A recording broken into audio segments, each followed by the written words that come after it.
After a very very long இந்த video எடுத்துகிட்டு இருக்கேன். இந்த வீடியோ வந்து நான் ஈவினிங் எடுக்கல, மார்னிங் தான் எடுத்திருந்தேன். கிளைமேட் வந்து சூப்பராக இருந்துச்சு. காலையில் பிரேக்ஃபாஸ்ட்டுக்கு நான் கொஞ்சமாக சென்னா எடுத்திருந்தேன். இதை சாப்பிட்டுட்டே இருக்கும்போது எங்கள் அம்மா ஒரு கிளாஸ் கூழ கொடுத்துட்டு, "இந்தா குடி" அப்படின்னு சொல்லிட்டு போயிட்டாங்க. எனக்கும் பர்சனலாக கூழ் ரொம்ப பிடிக்குமா, நானும் குடிச்சாச்சு. எங்கள் அப்பா இன்றைக்கி மதியமாக செய்கிறதுக்காக சிக்கன் எங்கள் அம்மா கிட்ட வாங்கி கொடுத்துட்டு போயிருந்தாங்க. எங்கள் அம்மா பாதி சிக்கன் அவங்க எடுத்துகிட்டு, பாதி சிக்கன் இந்தா நீ செய் அப்படின்னு சொல்லிட்டு போயிட்டாங்க. நீ ஏதாவது எக்ஸ்பெரிமெண்ட் பண்ணுன்னு சொல்லிட்டு. இந்த சிக்கன் வந்து செய்கிறது ரொம்ப ஈஸி தான். எனக்கு பர்சனலாக ரொம்பவே பிடிக்கும். ரொம்ப ஈஸியாகவும் இருக்கும், டேஸ்ட்டும் சூப்பராக இருக்கும். வெறும் சாதத்துக்கே நம்ம வச்சு பிசைஞ்சு சாப்பிட்லாம், அந்தளவுக்கு டேஸ்ட்டாக இருக்கும். ஈஸி தான். இந்த வீடியோவில் நீங்கள் என்ன பார்க்குறீங்களோ அதே மாதிரி பண்ணி பாருங்கள், செம்ம எம்மையாக இருக்கும்.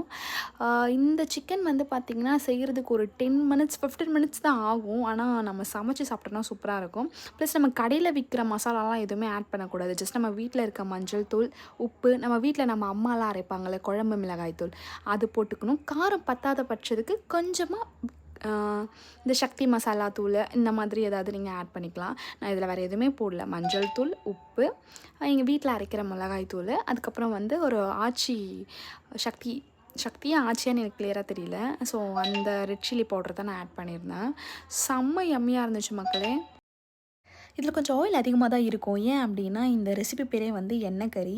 ஸோ இதில் வந்து ஒயிட் ரைஸ் போட்டு மிக்ஸ் பண்ணி சாப்பிட்டிங்க அப்படின்னா சூப்பர் எம்மியாக இருக்கும். இதில் சிக்கன் மட்டும் வெளியே எடுத்துகிட்டு அந்த ஆயிலோட மசாலா மிக்ஸ் ஆகிருக்கும்ல, அதில் ஒயிட் ரைஸ் போட்டு மிக்ஸ் பண்ணி சாப்பிட்டிங்கன்னா சூப்பர் எம்மியாக இருக்கும். நீங்களும் இந்த ரெசிபி கண்டிப்பாக ட்ரை பண்ணி பாருங்கள். ஸோ நான் வந்து ரைஸ் போட்டு சாப்பிட முடியாது, பிகாஸ் நான் கொஞ்சம் நாளாக ரைஸ் எடுத்துக்கிறதே இல்லை. அதனால நான் வந்து மதியம் வந்து 2 சப்பாத்தி, எங்கள் அம்மா செஞ்ச சிக்கன் கிரேவி, அந்த இதுலேருந்து ஒரு 3 பீஸ் ஆஃப் சிக்கன் மட்டும் நான் சாப்பிட்ருந்தேன். இதெல்லாம் சாப்பிட்டு முடிச்சுட்டு ஒரு 4 o'clock போல் எங்கள் அம்மா நாகப்பழம் கொடுத்தாங்க. அதையும் சாப்பிட்டு இப்போலாம் ஒரு நல்ல பழக்கத்தை வந்து நான் ஃபாலோ பண்ணிட்டுருக்கேன். பிஃபோர் 6 o'clock டின்னர் முடிக்கிறது. ஸோ வந்து பனானா சாப்பிட்டு முடிச்சாச்சு மக்களே.